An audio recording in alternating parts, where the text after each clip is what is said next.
Hello welcome to size. അപ്പോൾ നമ്മൾ കഴിഞ്ഞ ക്ലാസ്സിൽ ലോങ് ടേം മെമ്മറി വരെയാണ് എടുത്തിട്ടുള്ളത്. ഇനി അടുത്ത ടോപ്പിക്കായിട്ട് വരുന്നതാണ് മെഷറിംഗ് മെമ്മറി.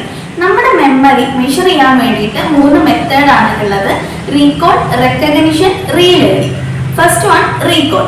നമ്മുടെ ഒരു എക്സ്റ്റേണൽ ക്യൂസും ഇല്ലാതെ നമ്മൾ ഓൾറെഡി പഠിച്ച കാര്യം റിട്രൈവ് ചെയ്തെടുക്കുക അല്ലെങ്കിൽ റിമെമ്പർ ചെയ്തെടുക്കുന്നതാണ് എന്ത് റീകോൾ. റീകോൾ 2 ടൈപ്പ് ആണുള്ളത്: ഫ്രീ റീകോളും സീരിയൽ റീകോളും. ഫ്രീ റീകോൾ എന്ന് പറഞ്ഞാൽ നമ്മൾ ഓൾറെഡി പഠിച്ച ഒരു കാര്യം ഒരു ഓർഡറും ഇല്ലാണ്ട്, പ്രത്യേകിച്ച് ഒരു ഓർഡറും ഇല്ലാണ്ട് നമ്മളത് റിട്രൈവ് ചെയ്തെടുക്കും. അടുത്തത് സീരിയൽ റീകോൾ. സീരിയൽ റീകോളിൽ ഒരു സ്പെസിഫിക് ഓർഡർ ഉണ്ടാകും. നമ്മൾ ഒരു കാര്യം റിട്രൈവ് ചെയ്തെടുക്കുന്നതിന് ഒരു സ്പെസിഫിക് ഓർഡർ ഉണ്ടാവും. അടുത്തതാണ് റെക്കഗ്നിഷൻ. റെക്കഗ്നിഷൻ എന്ന് പറഞ്ഞാൽ ഒരു സ്പെസിഫിക് എക്സ്റ്റേണൽ ക്യൂസിനോട് കൂടിയിട്ട് നമ്മൾ ഒരു കാര്യം റിട്രൈവ് ചെയ്തെടുക്കാം.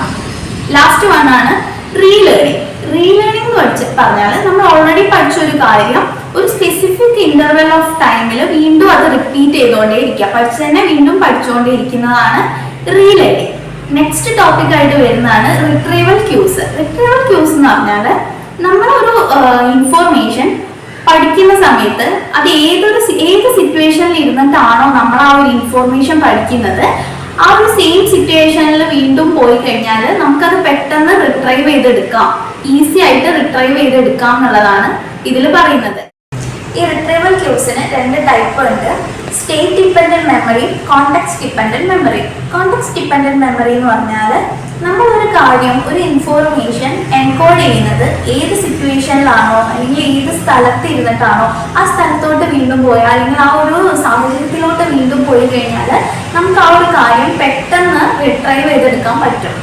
അടുത്തത് state dependent memory. State dependent memory നമ്മുടെ മൂഡിനനുസരിച്ചിട്ടാണ്. നമ്മൾ ഏതൊരു മൂഡിൽ ഇരുന്നിട്ടാണോ ഒരു കാര്യം, ഒരു ഇൻഫോർമേഷൻ എൻകോഡ് ചെയ്തിട്ടുള്ളത്, ആ മൂഡിലോട്ട് പോയി കഴിഞ്ഞാൽ നമുക്കത് കുറച്ചും കൂടി ഈസിലി റിട്രൈവ് ചെയ്തെടുക്കാൻ പറ്റും എന്നാണ് പറയുന്നത്. അടുത്ത ടോപ്പിക്കായിട്ട് വരുന്നതാണ് serial position effect. Serial position എഫക്റ്റിൽ ഒരു ഇൻഫോർമേഷൻ്റെ ഫസ്റ്റ് പോർഷനും ലാസ്റ്റ് പോർഷനും അതിൻ്റെ മിഡിൽ പോർഷനെക്കാട്ടിയും ഓർമ്മയിൽ നിൽക്കും എന്നാണ് പറയുന്നത്. 2 ടൈപ്പാണുള്ളത്: പ്രൈമസി എഫക്റ്റും റീസൻസി എഫക്റ്റും. പ്രൈമസി എഫക്റ്റ് എന്ന് പറഞ്ഞാൽ ഒരു ഇൻഫോർമേഷന്റെ ഫസ്റ്റ് പോർഷൻ ഈസിലി റിട്രൈവ് ചെയ്തെടുക്കാൻ പറ്റുന്നത് അല്ലെങ്കിൽ ഈസി ആയിട്ട് ഓർമ്മയിൽ നിൽക്കുന്നത്. റീസൻസി എഫക്റ്റ് എന്ന് പറഞ്ഞാൽ ഒരു ഇൻഫോർമേഷന്റെ ലാസ്റ്റ് ഭാഗം ഓർമ്മയിൽ നിൽക്കുന്നത്. ഇനി അടുത്ത ടോപ്പിക്കായിട്ട് വരുന്നതാണ് റീകൺസ്ട്രക്റ്റീവ് മെമ്മറി. റീകൺസ്ട്രക്റ്റീവ് മെമ്മറി എന്ന് പറഞ്ഞാൽ നമ്മൾ ഓൾറെഡി ഉള്ള മെമ്മറിയിൽ എന്തെങ്കിലും എക്സ്ട്രാ കുറേ കാര്യങ്ങൾ ചേർത്തിട്ട് നമ്മൾ മെമ്മറീനെ ഒന്ന് റീകൺസ്ട്രക്ട് ചെയ്തെടുക്കുന്നതാണ് റീകൺസ്ട്രക്റ്റീവ് മെമ്മറി. ഇനി അടുത്ത ടോപ്പിക്കായിട്ട് വരുന്നതാണ് സോഴ്സ് മോണിറ്ററിങ്. സോഴ്സ് മോണിറ്ററിങ് എന്ന് പറഞ്ഞാൽ നമുക്ക് നമ്മുടെ അടുത്തുള്ള മെമ്മറിയുടെ സോഴ്സ് എവിടെ നിന്നാണ് നോക്കുന്നതാണ്. അതായത് നമ്മുടെ അടുത്തുള്ള ഒരു ഇൻഫോർമേഷൻ അല്ലെങ്കിൽ ഒരു മെമ്മറി എവിടെ നിന്നാണ്, നമ്മൾ റിയൽ ലൈഫിൽ എക്സ്പീരിയൻസ് ചെയ്തതാണോ അതോ ടിവിന്നാണോ അതോ ആരെങ്കിലും പറഞ്ഞ് കേട്ടിട്ടുള്ളതാണോ, അതൊക്കെ നോക്കുന്നതാണ് സോഴ്സ് മോണിറ്ററിങ്. നമ്മുടെ ഒരു ഇൻഫോർമേഷൻ അല്ലെങ്കിൽ ഒരു മെമ്മറി അതിന്റെ സോഴ്സ് എവിടെ നിന്നാ നോക്കുന്നതാണ് സോഴ്സ് മോണിറ്ററിങ് എന്ന് പറയുന്നത്. ഇനി അടുത്തതാണ് ഐ വിറ്റ്നസ് ടെസ്റ്റിമണി. ഇതൊരു ലീഗൽ ടേമാണ്. ഇത് എന്താന്ന് വെച്ചാൽ നമ്മളിപ്പോൾ സിനിമയിലൊക്കെ കണ്ടില്ലേ, ഒരു ക്രൈം ഒരാൾ കണ്ടു, അതിങ്ങോട്ട് കോടതി പോയിട്ട് ഇന്ന കാര്യം കണ്ടു എന്ന് പറയാ. ഈ ഒരു സിസ്റ്റമാണ്, ഈ ഒരു പരിപാടിയാണ് ഐ വിറ്റ്നസ് ടെസ്റ്റിമണി എന്ന് പറയുന്നത്.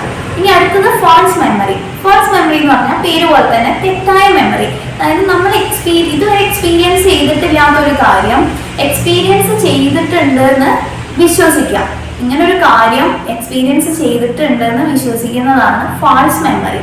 ഇനി അടുത്തതാണ് മെറ്റാ മെമ്മറി. മെറ്റാ മെമ്മറി എന്ന് പറഞ്ഞാൽ നമുക്ക് നമ്മുടെ മെമ്മറിനെ കുറിച്ചിട്ടുള്ളൊരു അവയർനെസ് ആണ്. നമ്മുടെ മെമ്മറിയുടെ സോഴ്സ് എവിടെ നിന്നാണ്, നമുക്ക് എന്തൊക്കെ അറിയാം, അതിനെ പറ്റിയിട്ടുള്ള ഒരു അവയർനെസ് ആണ് മെറ്റാ മെമ്മറി എന്ന് പറയുന്നത്.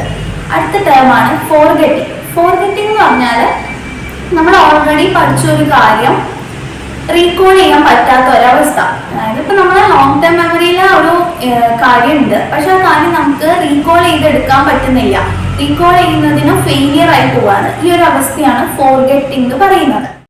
അപ്പം ഈ പാഠത്തിലെ ലാസ്റ്റ് ടോപ്പിക്കായിട്ട് വരുന്നതാണ് സ്ട്രാറ്റജീസ് ഓഫ് റിമെമ്പറിങ്. ഓർത്തെടുക്കാൻ വേണ്ടിയിട്ടുള്ള കുറച്ച് സ്ട്രാറ്റജീസ്. First വണ്ണാണ് rehearsal. നമ്മൾ എത്രത്തോളം റിഹേഴ്സ് ചെയ്യുന്നോ അത്രത്തോളം അത് ലോങ് ടേം മെമ്മറിയിൽ നിൽക്കാനുള്ള ചാൻസ് ഉണ്ട്.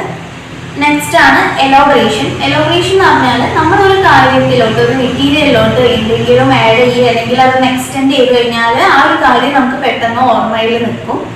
നെക്സ്റ്റ് ആണ് ഓർഗനൈസേഷൻ. ഓർഗനൈസേഷൻ എന്ന് പറഞ്ഞാൽ നമ്മൾ ഒരു കാര്യം ഒരു ഇൻഫോർമേഷൻ ഗ്രൂപ്പ് ചെയ്ത് പഠിക്കുക അല്ലെങ്കിൽ എന്തെങ്കിലും ഒബ്ജക്റ്റ് ആയിട്ട് റിലേറ്റ് ചെയ്ത് പഠിക്കുകയൊക്കെ ആണെങ്കിൽ നമ്മൾ ഓർമ്മയിൽ നിൽക്കും.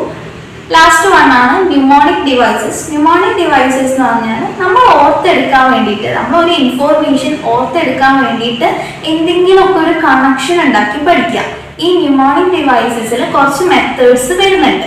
അപ്പൊ ന്യൂമോണിക് മെത്തേഡിൽ വരുന്ന ഫസ്റ്റ് മെത്തേഡ് ആണ് അക്രോസ്റ്റിക് ആൻഡ് അക്രോണിം എന്ന് പറയുന്നത്. അക്രോസ്റ്റിക് എന്ന് പറഞ്ഞാൽ ഇപ്പൊ നമുക്ക് കുറെ കാര്യങ്ങൾ നമുക്ക് കുറെ സാധനങ്ങൾ ഓർത്തെടുക്കാനുണ്ടെങ്കിൽ ആ സാധനത്തിന്റെ ഒക്കെ ഫസ്റ്റ് ലെറ്റർ ഉപയോഗിച്ചിട്ട് നമ്മൾ നമ്മുടേതായ ഒരു രീതിയിൽ സെന്റൻസ് ഉണ്ടാക്കാം. അപ്പൊ ആ സെന്റൻസ് വഴി നമുക്ക് ആ കാര്യങ്ങളൊക്കെ ഓർമ്മയിൽ നിൽക്കും. ഇപ്പം എക്സാമ്പിൾ ആയിട്ട് പറയുകയാണെങ്കിൽ ഇപ്പം മൾട്ടിപ്ലിക്കേഷൻ, ഡിവിഷൻ, അഡീഷൻ അങ്ങനെ കുറെ വേർഡ്സ് ആണെന്ന് വെച്ചോളൂ. അപ്പൊ അതിലെ ഫസ്റ്റ് ലെറ്റേഴ്സ് യൂസ് ചെയ്തിട്ട് നമ്മൾ നമ്മുടേതായിട്ടുള്ള ഒരു സെന്റൻസ് ക്രിയേറ്റ് ചെയ്യുക. അപ്പം മൾട്ടിപ്ലിക്കേഷൻ, ഡിവിഷൻ, അഡീഷൻ എന്നുള്ളതിൽ ഇപ്പം MDA എന്നല്ലേ, ഇപ്പൊ മൈ ഡിയർ ആൻറ്റി അങ്ങനെ. അപ്പൊ ഈ ഒരു സെന്റൻസ് നമ്മൾ ഉണ്ടാക്കിയതായതുകൊണ്ട് നമുക്ക് ഓർമ്മയിൽ ഉണ്ടാവും. അപ്പൊ അതുവഴി റിലേറ്റ് ചെയ്ത് കഴിഞ്ഞാൽ നമുക്ക് ഈ കാര്യങ്ങളൊക്കെ എന്തൊക്കെ സാധനങ്ങളാണ് ആവശ്യം എന്നുള്ളതൊക്കെ നമുക്ക് ഓർമ്മയിൽ നിൽക്കുന്നതാണ് പറയുന്നത്. അടുത്തതാണ് എക്രോണിംസ്. എക്രോണിംസ് എന്ന് പറഞ്ഞാൽ നമ്മുടെ ഒരു കാര്യം ഓർത്തെടുക്കുന്നതിന് വേണ്ടിയിട്ട് സെന്റൻസ് ഉണ്ടാക്കുകയല്ല, വേർഡ് ഉണ്ടാക്കാം. എക്രോസ്റ്റിക്സിൽ നമ്മൾ സെന്റൻസ് ഉണ്ടാക്കുകയാണ്, ഇതിലാണെങ്കിൽ വേർഡ് ഉണ്ടാക്കുന്നില്ല. അപ്പൊ എക്സാമ്പിൾ പറയുകയാണെങ്കിൽ വിബ്ജിയോറൊക്കെ, വിബ്ജിയോർ ഇപ്പൊ വയലറ്റ്, ഇൻഡിഗോ, ബ്ലൂ അങ്ങനല്ലേ, അതായത് ഫസ്റ്റ് ലെറ്റേഴ്സ് കൂട്ടി വെച്ചിട്ട് നമ്മളൊരു വേർഡ് ക്രിയേറ്റ് ചെയ്യാണ് ആക്രോണിംസിൽ ചെയ്യുന്നത്. അടുത്തതാണ് മെത്തേഡ് ഓഫ് ലോക്കിംഗ്. ഇതിലാണ് ഇപ്പൊ എക്സാമ്പിൾ ആയിട്ട് പറയുകയാണെങ്കിൽ ഇപ്പൊ നമ്മുടെ കിച്ചണില് കുറെ സാധനങ്ങളുണ്ട്, അത് എന്തൊക്കെയാണെന്ന് നമുക്കറിയാം. ഇപ്പം ഗ്യാസ് സിലിണ്ടർ, അടുപ്പ്, റാക്ക്, ഷെൽഫ് അങ്ങനെ കുറെ സാധനങ്ങളുണ്ടല്ലോ. ആ സാധനങ്ങൾക്കൊക്കെ നമുക്ക് വേണ്ട ഇൻഫോർമേഷൻ അല്ലെങ്കിൽ നമുക്ക് വേണ്ട സാധനങ്ങളുടെ പേര് കൊടുക്കുക. അതുവഴി നമുക്ക് ആ സാധനങ്ങളൊക്കെ പെട്ടെന്ന് ഓർത്തെടുക്കാൻ പറ്റും. നെക്സ്റ്റ് ആണ് വിഷ്വൽ ഇമേജറി. വിഷ്വൽ ഇമേജറി എന്ന് പറഞ്ഞാൽ നമുക്ക് പഠിക്കേണ്ട സാധനങ്ങളൊക്കെ വിഷ്വൽ ഇമേജസ് ആയിട്ട് എൻകോഡ് ചെയ്യാം. ഇങ്ങനെ എൻകോഡ് ചെയ്യുന്നത് വഴി നമുക്ക് പെട്ടെന്ന് ഓർത്തെടുക്കാൻ പറ്റും. അടുത്തത് റൈംസ്. റൈംസ് എന്ന് പറഞ്ഞാൽ നമ്മൾ പഠിക്കേണ്ട കാര്യങ്ങളൊക്കെ പാട്ടാക്കി പഠിക്കുക. അപ്പൊ നമ്മൾ ചെറുപ്പത്തിൽ ABCD ഒക്കെ പഠിച്ച ഒരു പാട്ട് ട്യൂൺ പാട്ടില്ലേ, അതേപോലെ പാട്ടാക്കി പഠിക്കുന്നതാണ് റൈംസിൽ വരുന്നത്. അടുത്തത് ലിങ്ക് വേർഡ്. ലിങ്ക് വേർഡ് എന്ന് പറഞ്ഞാൽ നമുക്ക് വേണ്ട സാധനങ്ങളൊക്കെ ലിങ്ക് ചെയ്തിട്ട് പഠിക്കാം, അതായത് ലിങ്ക് ചെയ്തിട്ട് ഓർത്ത് വെക്കാം. ഇപ്പൊ എക്സാമ്പിൾ പറയുകയാണെങ്കിൽ ഇപ്പൊ നമുക്ക് കടയിൽ പോയിട്ട് ഒരു വനിത, ഒരു പെണ്ണ്, ഒരു മാഗി പാക്കറ്റും മേടിക്കണം. അപ്പൊ നമ്മൾ ഇപ്പം ഓർത്തെടുക്കാന് ഏതെങ്കിലും ഒരു ആക്ട്രസിനെ വിചാരിക്കാം.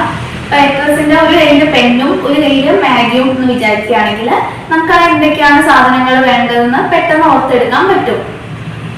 നെക്സ്റ്റ് ആണ് പെഗ് വേർഡ് മെത്തേഡ്.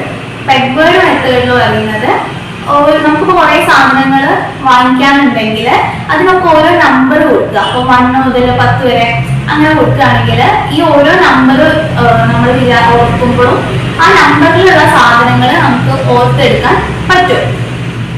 ലാസ്റ്റ് മെത്തേഡാണ് കീവേഡ് മെത്തേഡ്. കീവേഡ് മെത്തേഡ് എന്ന് പറഞ്ഞാൽ നമ്മൾ ഓരോ കാര്യം ഓർത്തെടുക്കാൻ വേണ്ടിയിട്ട് ഒരു കീവേഡ് മനസ്സിൽ വിചാരിക്കാം. അപ്പൊ ഈ കീവേഡ് നമ്മൾ ഓർക്കുമ്പോൾ അതായിട്ട് റിലേറ്റ് ചെയ്തിട്ടുള്ള കാര്യങ്ങൾ നമുക്ക് പെട്ടെന്ന് ഓർമ്മയിൽ വരും. അപ്പം ഇതോട് കൂടിയിട്ട് നമ്മുടെ മെമ്മറിയിലുള്ള മൊഡ്യൂൾ ഇവിടെ കംപ്ലീറ്റ് ആയിട്ടുണ്ട്.